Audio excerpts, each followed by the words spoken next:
Di mana nih, Bli? Lagi di mana, Bli? Ya. Lagi di mana? Saya di rumah sakit nih, biar tidak ada air. Oke, ya. Aduh, pas kali ya, Bli, lagi di rumah sakit ya. Iya. Oke. Jadi buat yang sudah nonton video ini, nanti kita bisa kasih tahu bahwa saya sendiri memposisikan diri sebagai seorang YouTuber, Bli ya. Jadi sebagai seorang YouTuber yang mencoba untuk bisa memberikan influence yang positif kepada masyarakat, Bli. Nah, salah satunya adalah dengan sesi oral ini. Jadi sesi oral adalah semacam obrolan ringan gitu, Bli ya, antara saya dengan narasumber. Tidak hanya COVID aja sebenarnya, Bli. Saya juga nanti akan berusaha mengundang wirausaha muda, terus kemudian juga orang-orang yang memang memiliki pengaruh untuk kita bisa ajak komunikasi, sehingga nanti selama masa COVID ini ada kegiatan lah intinya, Bli ya. Oke, udah sarapan, Bli? Udah sarapan, Bli? Belum. Harusnya sarapan dulu ya. Harusnya sarapan dulu. Iya. Oke, itu ada teman kita, Bli, ada Tegah. Jadi teman kita mantan di ruang Leli, sekarang sudah PNS dia, Bli, sebagai sipir di rumah tahanan di Bangli ya, Tegah ya. Dan kita sudah bergabung. Jangan lupa bantu di share videonya nanti, Tegah ya. Semoga masyarakat mendapatkan informasi, Bli ya. Oke, jadi gini, Bli. Sebelum kita lanjut ngobrol-ngobrolnya, jadi ada beberapa poin memang yang ingin kita sepakati bahwa COVID-19 ini memang sangat berbahaya buat kita semua, Bli. Ya, terlepas dari akhir-akhir ini beberapa media memang mengatakan ada teori konspirasi dan lain-lain, kita abaikan itu sebentar, bahwa nyatanya adalah saat ini kita memang berhadapan langsung dengan COVID-19. Bahkan Bli sendiri dengan tim saat ini sedang merawat langsung pasien-pasien dengan COVID-19 gitu, Bli ya. Nah, sebenarnya bisa perkenalan dulu nggak, Bli? Buat yang belum tahu, kita perkenalan dulu siapa sih Bli Wawan ini gitu ya. Oke, langsung aja ya. Bagi teman-teman semua, selamat pagi semua. Mau di Pertiwi gabung ya. Silakan. Ya, sudah bergabung teman kita. Ya. Oke. Perkenalkan diri aja ya. Saya Sohan Rayana, biasa teman-teman memanggil saya Wawan. Nah, sekarang saya bersama tim yang terdiri dari 17 orang. 17 orang, oke, Bli. Merawat pasien COVID-19. Oke. Sebelumnya tadi kemarin juga Adi sudah memperkenalkan diri saya di caption kalau saya juga duduk di kepengurusan BPNI. Oke, saya sekretaris ya jabatannya. Ya, mungkin belum kenal muka saya ya, hanya tahu saya karena saya juga kalau nanti ketemunya sama Bli Wawan ya. Itu saya sebagai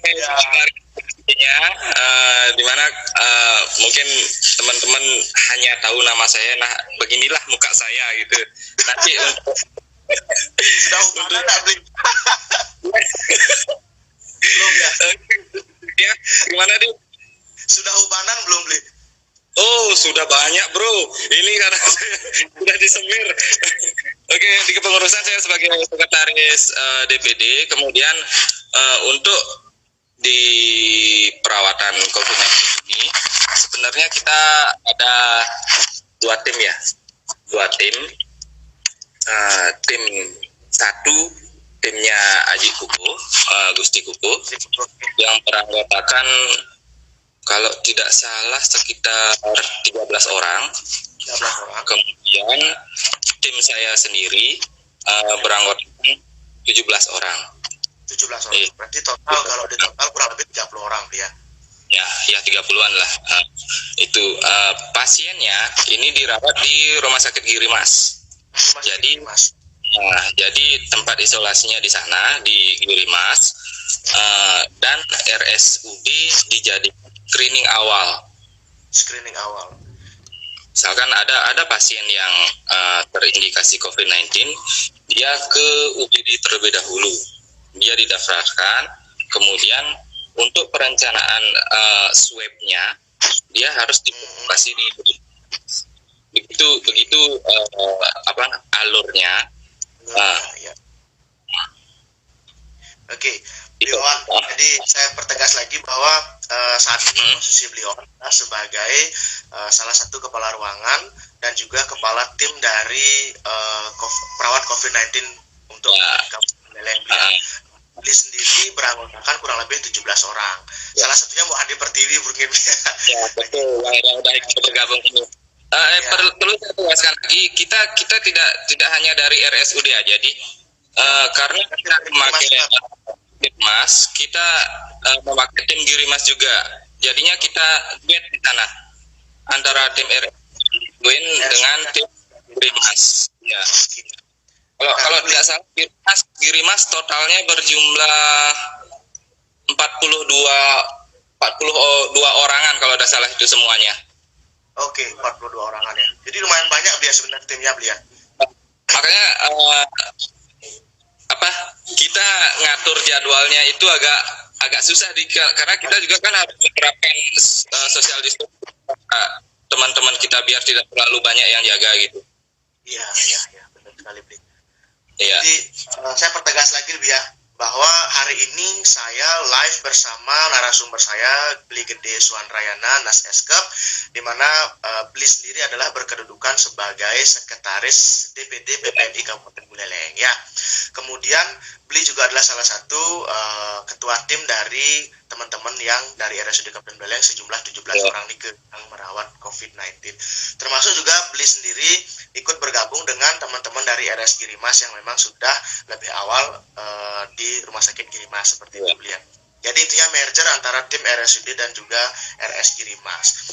Nah, jadi saya sendiri Beli saat ini memposisikan diri sebagai orang awam nih Beli ya, orang awam yang memang saya butuh informasi, butuh sharing juga kepada Beli Wawan dan juga tim terkait dengan COVID-19, kemudian bagaimana sih perkembangannya dan juga bagaimana sih sebenarnya saat ini kondisi kita di Buleleng sendiri ya.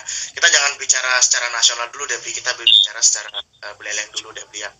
Nah, saya ingat sekali bahwa awalnya kan ada satu tim Beli, kemudian diputuskan timnya Beli Wawan ikut gitu ya.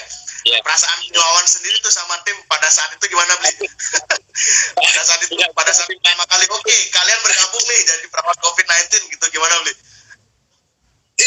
Campur aduk bro, terutama nih teman-teman juga pasti yang dipikirkan gimana dengan keluarganya, siap tidak dia pisah gitu. Jadinya udah ada karuan tuh perasaannya waktu kamu harus ini gitu. Tapi ya yang namanya kalau pribadi saya sih sebenarnya kalaupun kita ditugaskan di mana, karena saya prinsip saya dulu waktu kuliah itu saya sudah bersumpah loh. Iya, sumpah kita saya harus akan dimanapun. Jadinya oke lah, saya hargai sumpah saya itu siap gitu aja. Untuk pribadi saya sendiri gitu. Untuk pribadi sendiri ya. Nah, dari tim sendiri Beli, dari anak asuhannya Beli nih gimana? Pada waktu ditentukan pertama kali, kita satu tim akan merawat pasien dengan COVID-19. Apa yang perlu kita persiapkan? Kemudian dari Beli sendiri dan juga tim, apa yang kira-kira dipersiapkan pada saat itu Beli? Ya, yang paling awal sih mental ya pasti. Karena kalau tidak siap mental susah. Mental harus disiapkan juga. Kemudian saya sama tim kemarin berusaha untuk plot. Saya tidak mau kalau tim saya tidak punya APD. Itu yang saya penting ya Beli ya. Kalau tidak ada APD kita tidak mau masuk. Itu yang saya terkait kemarin. Jadinya pada saat rapat kemarin dibilanglah kalau APD siap semua. Makanya sampai hari ini pun setiap harinya kita kontrol untuk ketersediaan APD-nya. Sudah mulai menipis, beramprahkan. Itu untuk keamanan juga semuanya. Memang di awal nah ini Muhadi kaget baper ninggalin anak-anak, tapi setelah dijalani dengan teman-teman all is well. Muhadi, semangat Muhadi ya. Jadi jangan Putus semangatnya Mu Hadi. Saya tahu Mu Hadi tiktokan terus beli. Oke. Ya itu udah satu untuk menghilangkan stres juga ya. Cara menghilangkan stres. Terapinya. Maka kita juga punya grup WA antara tim kita. Apa namanya? Kalau sudah mulai tegang, saya ada Uri, asisten saya yang super sekali itu pasti kita menyelipkan sedikit guyonan loh. Guyonan. Intinya jangan kita terlalu stres. Buat diri kita bahagia gitu aja. Itu aja sih. Apapun kegiatan yang bikin kita bahagia lakukan. Itu yang pentingnya. Oke. Terima kasih sekali Bli. Tadi sudah dibilang bahwa nggak boleh stres intinya Bli. Bahkan tidak hanya perawat ya, masyarakat juga sebenarnya kita nggak boleh banyak stres. Kita hadapi COVID-19 gitu Bli. Nah, sekedar diskusi sedikit sih Bli bahwa kenapa saya mengajak Bli Wawan untuk live saat ini gitu Bli ya. Sebenarnya ada teman-teman kita banyak juga teman-teman perawat bidan yang ikut terlibat dalam tim ini. Tapi kenapa saya pilih Bli Wawan? Sekali lagi bahwa Bli sendiri saat ini berkedudukan atau memiliki posisi strategis di PPNI Kabupaten Beleng, yaitu sebagai sekretaris DPD PPNI Kabupaten Beleng. Nah, ini juga ajang saya untuk memberikan informasi kepada masyarakat bahwa kita punya organisasi saat ini tidak diam aja Bli, bahwa saat ini organisasi kita juga bergerak. Artinya mulai dari mendonasikan, face shield, APD dan lain-lain. Artinya semua stakeholder bergerak bersama-sama. Nah, itu juga yang menjadi pertimbangan kenapa akhirnya saya melibatkan Bli Wawan dalam event ini ya. Nah, mudah-mudahan nanti ditonton. Satu lagi biar sekedar info juga untuk teman-teman, mungkin belum banyak yang tahu, hanya beberapa yang tahu. Kemarin mungkin Adi juga ikut ya, ada donasi. Kita sudah beberapa kali dikasih donasi oleh DPW. Yang pertama kali itu kita didonasikan sejumlah vitamin. Ini waktu tim satu yang tim satu di awal tim satu yang bertugas itu kita dikasih support vitamin, dan itu sudah didistribusikan kepada teman di tim satu kemarin. Kemudian donasi kedua kemarin kita dikasih APD. Oke. Jadi yang kemarin waktu Adi datang itu APD jumlah 20 set beserta masker dan sejumlah vitamin. Cuma kemarin berdasarkan kesepakatan rapat kemarin, karena ini jumlahnya terbatas, jadi tidak mungkin kita bagi. Makanya kemarin kita fokuskan kasih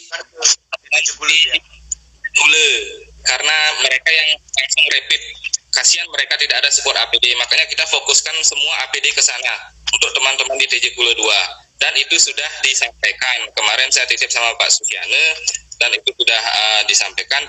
Udah ada konfirmasi juga dari teman di TJ Gula. Kemudian yang ketiga kemarin, kalau tidak salah hari Sabtu, hari Jumat kemarin, pas purnama kemarin ya, Kamis yang bersama. Ya, waktu persembahyaan bersama itu kita dikasih support face shield untuk semua sebanyak, kalau tidak salah 15 dus ya, 15 dus itu untuk semua masing-masing puskesmas di wilayah kita. Dan itu ditaruh kemarin oleh wakil sekretaris saya Bu Intri, ditaruh di sekretariat, dan baru hanya yang ambil dari puskesmas. Itu semua dikasih supportnya untuk hasilnya. Iya. Jadi sebegitu besar ya supportnya organisasi kita, baik dari BPW maupun DPD terkait dengan teman-teman perawat yang memang terjun langsung menghadapi COVID ya Beliau, baik yang melakukan rapid test, bahkan yang di verifier di puskesmas juga. Ini ada Mbok Sariati senior Tiang dan beliau. Halo. Sudah ikut bergabung. Ya, ini ada Eka Serdi, mantap, dasar Bro Andi. Nanti kita ada sesi diskusi tentang disiplin, tapi di lain waktu sama beliau. Saya belum ketemu jadwalnya, Bli. Oke. Ya, Bli, itu tadi terkait dengan bagaimana sih pengalaman pertama, dan juga bagaimana sumbangan dari atau donasi dari DPW kepada DPD gitu, Bli. Nah, berikutnya, Bli. Sebenarnya saat ini nih, Bli, masyarakat kan nggak tahu, nggak begitu banyak yang tahu ya, karena sebagian besar informasi masih berseliweran gitu beli ya. Nah dari beli sendiri mumpung sekarang ada di rumah sakit, saya sih tidak minta secara detail kondisi pasien beli ya, tapi yang saya ingin minta adalah beli sampaikan bagaimana sih sebenarnya kondisi saat ini di Buleleng sendiri untuk COVID beli, untuk kondisi pasien secara umum itu seperti apa sih beli? Ini kita bicara dengan kondisi pasien aja kan, bukan kondisi umum di luar kan maksudnya? Ya, Mas, kondisi secara umum bagaimana pasiennya, apakah dirawat seperti apa gitu beli, ruang isolasinya apakah memang memadai atau gimana beli? Kalau kita bicara ruang isolasi di sana yang sesuai standar PPI yang diterapkan oleh PPI, Pak Mahendra kemarin dia sudah ngecek. Kalau yang sesuai standar itu ada 4 ruangan. Ada 4 ruangan, itu ruang isolasi 3 kamar, masing-masing isinya 4 orang. Kemudian ada 1 ruang ICU, itu juga isinya 4 orang kemarin. Jadi totalnya yang sesuai standar ada 16 bed. Oh, 16 bed ya, 16 bed. 16 bed. Untuk kondisi pasien semuanya masih bagus kok, masih stabil semua. Cuma yang kita agak khawatirkan yang kemarin dari waktu rapid di Bondalem kemarin itu. Karena kebanyakan sudah transfusi gitu ya, dia. Kebanyakan itu lansia, bro. Itu umur 50 tahun ke atas. Itu yang saya khawatirkan. Semoga tapi aman. Ya, sementara sih masih aman. Yang kemarin itu yang ada komorbid jantung. Yang kemarin sempat teman kita itu loh, yang di rumah sakit. Itu yang ada komorbid jantung, dan kalau tidak salah 2 atau 3 hari kemarin dia sudah dirujuk. Dirujuk. Ya. Ini mau data dari data Kabupaten Buleleng sendiri beli, yang kan ikuti juga IG-nya Pak Suyase. Mudah-mudahan nanti beliaunya mendengar juga bahwa Pak Suyase melakukan live IG setiap hari, memberikan info kepada masyarakat perkembangan terbaru dari kondisi pasien yang ada di Buleleng sendiri beli. Nah sebenarnya itu sangat-sangat bagus beli ya, artinya masyarakat mendapatkan informasi secara terbuka. Nah dalam kondisi ini juga kita berharap sebenarnya pemerintah dan kita masyarakat bersinergi kan beli ya. Nah kekhawatiran kemarin adalah terjadi lonjakan kasus pada saat transmisi lokal itu beli. Ya, betul. Tapi aslinya bisa teratasi beli ya. Teman-teman di sana, Asungkara gimana beli? Ya, sehat-sehat semua. Karena kita juga fokuskan ke mereka. Setiap kita kan giliran ini jaganya tiap 2 minggu. 2 minggu tim 1, kemudian off 2 minggu, masuk tim 2, sisanya off. Nah, kita juga fokuskan minta ke Dokter Arimas dan tim Satgas RSUD agar teman-teman kita ini difasilitasi untuk cek rapid juga. Makanya setiap 2 minggu, akhir 2 minggu, saya berusaha konsul sama Dokter Arimas agar difasilitasi, dan untuk tim saya nantinya hari Selasa nanti dicek ulang lagi. Oke, jadi intinya kita sudah melakukan berbagai persiapan lah intinya ya. Kalau bilang kita mau perang, kita sudah mempersiapkan hampir 99%-nya gitu ya beliau. 1%-nya kita serahkan kepada Ide Sang Yang Widiwase, Tuhan Yang Maha Esa gitu intinya. Kalau dari awal pokoknya apa yang perlu untuk tim saya minta APD, harus ada APD, ada mohon difasilitasi juga. Itu yang saya minta kemarin. Dan syukurnya sampai saat ini kita perlu berterima kasih sekali kepada pemerintah Kabupaten Buleleng beli, semua itu bisa terfasilitasi gitu beli ya. Semua itu bisa terfasilitasi, dan teman-teman saya juga yang terlibat langsung mudah-mudahan selalu diberikan kesehatan, keselamatan, dan juga tetap ingat jaga kondisi gitu beli ya. Nah itu terkait dengan bagaimana kondisi di lapangan beli. Nah sekarang kita ngomong langsung bahwa as a nurse gitu beli, sebagai seorang perawat beli, peran dan tanggung jawab kita saat ini memang lumayan berat ya, lumayan besar, bahwa kita adalah Kalau bisa dibilang ada dua sisi beli yang sedang berkembang di masyarakat, ada garda terdepan, bahkan ada yang bilang kita bukan garda terdepan. Nah menurut beli sendiri gimana tuh beli? Dua sisi ini beli yang perlu kita jelasin nih ke masyarakat beli. Gimana ya, agak susah sih. Karena kita ini bekerja kan sebenarnya secara tim. Tidak bisa mengatakan kita aja yang penting loh, tidak bisa, karena kita yang holistik, ada unsur dari medis, dan penunjang. Kita tidak bisa mengakui saya loh garda terdepan, tidak bisa. Kita hanya bisa mengakui ini loh, semua tim medis masuk di garda terdepan, entah itu dia dokter, perawat, bidan, ronsen dan lain-lain, penunjang PS pun dia masuk kategori tim medis di garda terdepan untuk kasus ini. Kita tidak bisa saling mengakui loh, saya sebenarnya paling terdepan, tidak bisa. Memang kalau untuk perawat kan dia yang 24 jam standby di depan pasien. Karena kita dikasih ya. Menurut saya pribadi loh, kita tidak bisa mengakui karena kita bekerja secara tim. Oke. Itu pandangan beli Wawan. Jadi benar sekali beli. Jadi kita bekerja secara tim, secara holistik, bahwa semua sebenarnya yang ikut terlibat itu adalah garda terdepan gitu beli. Yeah. Nah, ada anggapan bahwa sebenarnya masyarakatlah garda terdepan gitu beli ya. Karena artinya kita adalah orang yang second, jadi orang kedua gitu ya, yang berhadapan dengan virus ini setelah masyarakat berhadapan langsung. Nah, menurut beli Wawan sendiri itu gimana beli, pendapat beli Wawan beli? Nah, agak susah sih. Gimana ya? Kalau dibilang masyarakat garda terdepan, kalau yang namanya garda itu bukannya yang sebagai pejuang ya? Maksudnya penerpos yang langsung melawan.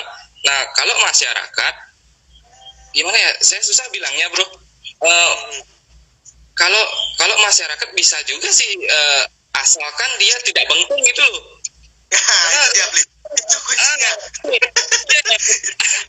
Banyak saya lihat kan masih banyak masyarakat yang bengkung, disuruh pakai masker keluar, masih juga saya lihat di dalam bidangnya masih pakai masker. Disuruh bilangin jangan kumpul-kumpul, masih ada juga di warung yang kumpul-kumpul. Gimana mau dibilang itu sih kalau dari saya tanggapannya gitu. Oke. Ya, jadi beli bisa disimpulkan sebenarnya saya kemarin sempat ngobrol sama Dokter Arye, saya juga tampilkan di YouTube beli. Nah, responnya cukup positif beli, hampir 4.000 penonton beli. 4.000 penonton bergabung langsung dengan video itu, bahwa menurut Dokter Arye sebenarnya kita nggak bisa juga membatasi terlalu banyak aktivitas masyarakat, karena memang saat ini perekonomian juga terdampak. Iya. Tapi sebenarnya kunci pentingnya adalah physical distancing tadi beli. Ya, jaga jarak. Sama pakai masker beli. Nah, betul. Masalahnya budaya kita menggunakan masker ini masih bisa dibilang kalau kita ketemu di jalan itu hampir, kalau kita pakai presentase beli di bawah 70% lah. Artinya masih 60% orang yang pakai masker, sisanya kadang pakai maskernya di sini, di dagu gitu beli. Ya. Nah, itu alasannya apa, bro? Alasannya apa? Alasan mereka apa? Nggak bisa napas beli ya. Itu yang paling banyak alasannya. Nah, gimana kita yang pakai masker gitu beli ya? Gimana kita yang memakai N95 yang sama sekali nggak bisa napas gitu ya? Napasnya terbatas. Nah, sebenarnya itu yang sebenarnya pengen kita share ke masyarakat. Dan melalui video ini sebenarnya saya pengen nunjukin ke masyarakat bahwa begini loh perjuangan kami sebagai tenaga kesehatan, baik tenaga ronsen yang seperti beli bilang tadi, bahkan ada CS juga custom cleaning service-nya beli, itu mbok kita beli kita yang memang benar berjuang membersihkan lingkungan gitu beli ya, teman-teman bagian steril juga. Artinya sebegitu besar perjuangan kita, sehingga kita juga berharap sebenarnya masyarakat ya setidaknya kalau tidak bisa diam di rumah gitu beli ya, kalau tidak bisa diam di rumah minimal physical distancing tadi, terus kemudian gunakan masker tadi, dan juga cuci tangan lah beli ya, intinya beli ya. Jadi seperti itu. Ya. Oke. Saja sih intinya, yang penting kita terapkan PHBS saja. Kalau PHBS sekarang itu perilaku hidup bersih dan sehat ya, Beliau. Iya, tidak sehat. Soalnya kemarin saya lihat pada waktu-waktu awal itu banyak sekali loh masyarakat yang berburu hand sanitizer. Peruntukannya dia di rumah juga pakai hand sanitizer. Itu yang kemarin saya sempat konsultasi sama Pak Mahendra juga. Di mana sih sebenarnya untuk penggunaan hand sanitizer itu? Kemarin juga dibilang kalau kita keluar ruangan, keluar dari rumah, barulah pakai hand sanitizer. Kalau kita di rumah, jangan dong pakai hand sanitizer, lebih efektif cuci tangan. Cuci tangan, iya. Gitu. Ya, lebih efektif cuci tangan, makanya sering-seringlah cuci tangan. Kadang sampai licin tangannya, ada kenapa? Begitu. Sampai ya.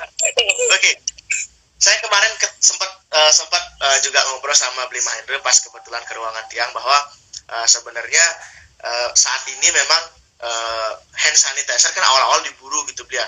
Terus kemudian ternyata ada himbauan bahwa ternyata cuci tangan itu lebih efektif gitu. Nah, benar yang Bli bilang tadi bahwa ketika kita keluar rumah yang tidak menemukan air mengalir, fasilitas air untuk cuci tangan tidak ada, maka hand sanitizer lah jawabannya gitu. Bahkan kita sendiri Bli di rumah sakit kan perawat bahwa kita menggunakan maksimal 4-5 kali harus cuci tangan setelah itu kan. Harus wajib cuci tangan setelah itu. Ya. Artinya tetap kuncinya adalah cuci tangan ya Bli ya. Betul, cuci tangan di air mengalir, jangan di air tidak mengalir ya. Ya, di air mengalir cuci tangannya itu aja. Kita sapa dulu Bli yang sudah ikut bergabung. Ya. Ada Bu halo juga sama si Yeni juga. Ada Yeni sama ada Riko tadi Bli, ada Riko ICU selamat bergabung. Ada Teguh, halo Teguh, selamat bergabung. Jadi banyak yang sudah ikut bergabung Bli di video ini. Nanti sepupu saya juga ikut gabung itu. Siapa itu Bli?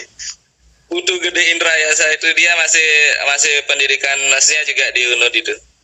Oke. Iya ya Bli, mudah-mudahan lancar ya pendidikannya. Oke.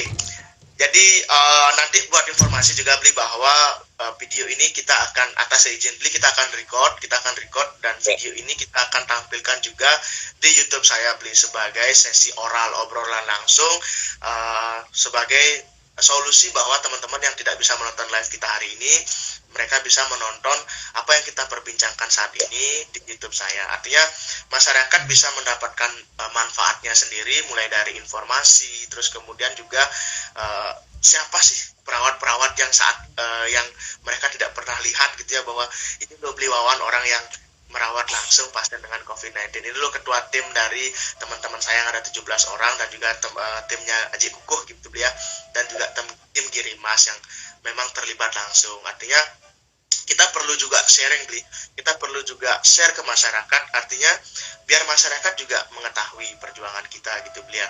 Artinya kita semua bergandengan tangan, tidak hanya perawat, dokter, bidan, perawat dan lain-lain, tetapi juga masyarakat dan pemerintah juga ikut bergabung gitu Bli ya.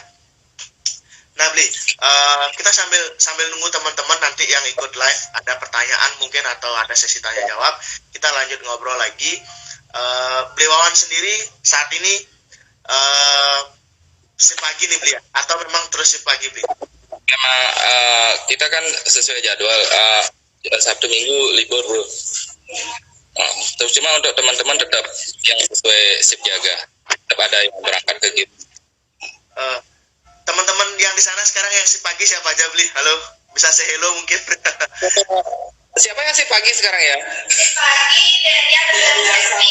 Oh, ada Ria Restina sama Happy Renita yang jaga pagi sekarang. Halo Mbak Happy, halo Ria. Ya. Halo Ria, ya. Kita ya Bli, salam sama Mbak Happy sama Mbak ya. Ya. Oke, semoga semangat dan sehat selalu. Doakan kami sehat selalu bro. Astungkaro Bli, kami masyarakat Bleleng, saya utamanya saya selalu berdoa semoga teman-teman selalu dalam lindungannya, walaupun saat ini mungkin saya tidak ikut terjun langsung Bli, tapi saya sendiri selalu berdoa semoga teman-teman memang mendapatkan perlindungan dari Tuhan, terus kemudian juga teman-teman selalu diberikan kesehatan sehingga apapun yang terjadi kita tidak sampai terpapar lah intinya dari COVID.